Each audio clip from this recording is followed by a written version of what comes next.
What's up, fight fans? This is Kurt DeVille with Counterpunch Boxing News, and I have some new news concerning Tyson the Gypsy King Fury.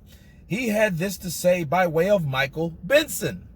Tyson Fury says, Eddie Hearn was trying to protect Joshua to put a hurdle in the way with Whyte. The biggest fight out there now is me and Joshua, so let's make it happen. Stop running away. Stop making excuses. Put your nuts in your handbag and let's fight, says Tyson the Gypsy King Fury. I have to say this. Absolutely brilliant. Why do I say that? The mind games of Tyson Fury, they're endless.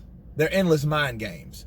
Because if you notice, this sounds exactly like a duplicate of what Deontay Wilder was saying 2 years ago. Right? He wasn't saying that last year at all.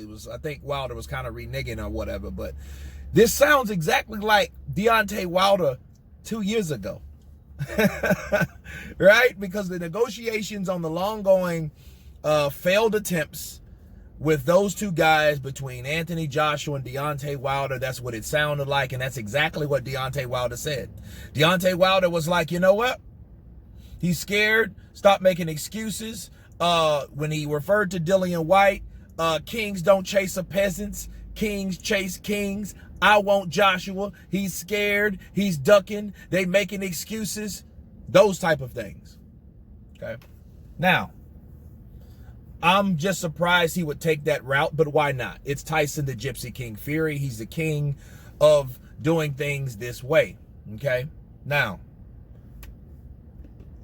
counterpunching this further, there is no way that Whyte was a hurdle for Joshua because they didn't want the Tyson Fury fight.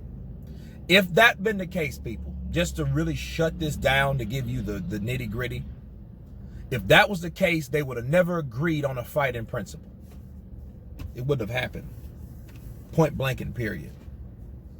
Second, which was probably the first, but that, you know, they're all major reasons why this is not the truth. Dillian Whyte was the mandatory. Tyson Fury said that Dillian Whyte deserves his mandatory. After he beat Deontay Wilder, the fight wasn't Joshua right away. He was fighting Whyte because according to Tyson Fury, when Deontay Wilder had the strap, the WBC belt, he felt that he should have fought him. But since that Deontay Wilder wouldn't do it, he would do it. But that didn't happen, did it?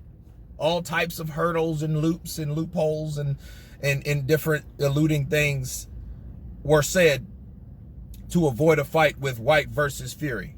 Whyte versus Fury have had an ongoing beef for a long time, and that had nothing to do with Anthony Joshua. Anthony Joshua is just another fighter that's trying to get the undisputed strap. Tyson Fury is a guy that was after the WBC and finally got it. Okay? Now, mind you, both of these guys have mandatories. Joshua has 2 mandatories. Tyson Fury had 1. But again, he didn't even want to fulfill that 1 obligation to fight the mandatory. Anthony Joshua was doing that. And you know something else? Let me talk about Joshua for a minute. Joshua is doing exactly what Tyson Fury shouldn't have done. Or should have done, rather. Okay, he's defending the belts. He's fighting the mandatories. And that's exactly what Tyson Fury should have done when he got all those belts from Vladimir Klitschko, except the WBC. So it's like Joshua is doing what Tyson Fury should have done. And I know the drama and all this, that, and the other, and the mental illness, I get all that. But at the end of the day, if things should have went the right way, they should have went that way. He should have done that. So I hope he learns to do that. But for saying that Joshua doesn't want to fight him, or Eddie Hearn was making excuses throwing Whyte in there, no, he was managing both fighters. He was promoting both fighters. So he had to do an equal amount of work for the other ones. I don't know if he did an equal amount, but he had to do right by Whyte and press the issue for the WBC champion to fight Dillian Whyte. Okay? Because Dillian Whyte has been the guy that's been waiting for the longest. Probably longer than anybody. Don't quote me on that. But a very long time. So Tyson Fury, I think this is another, you know, verbal jab at Hearn and Joshua. And even when Joshua sees Fury, when they saw each other in Spain, I don't know if it was deliberate, I don't know if it was just coincidence, it didn't matter. But what was said between the two, hey, don't lose. You don't lose, I don't lose, so let's fight. That doesn't sound like a duck to me. And that doesn't sound like Dillian Whyte was some type of hurdle. Excuses. How is there excuses when there's already been a contract that's signed in principle? You guys are already agreed to fight. So the only thing you guys have to worry about is getting past your future opponents. Before in the future, past that, you guys can fight. So it's one of those things from Tyson Fury again. Again, brilliance by the Gypsy King. He's going to talk shit. He's going to make these type of things an issue when there really isn't an issue.